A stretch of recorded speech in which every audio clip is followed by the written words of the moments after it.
So, tingnan nyo kung paano iwain namin yung ano, yung zero. So, yan. Yung atin guys ng ano, gamit ay ano lang. Ito lang ang gamit guys. Lambre. Yan o. Tapos lagay mo sa ilalim. Tapos lagay lang siya. Yan.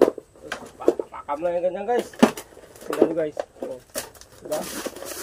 Ganyan lang yan. Diba? Tingnan nyo. Tingnan nyo. Napakatuwid yan guys. Napakatuwid yan. Tingnan nyo kung paano yung ano, zero.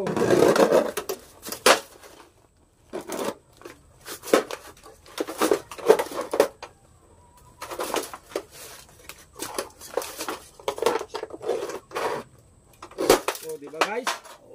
Diba? Tingnan nyo. Napakalinis na pagkadali niya. Tingnan nyo. Diba? Sabi ko nyo wala nang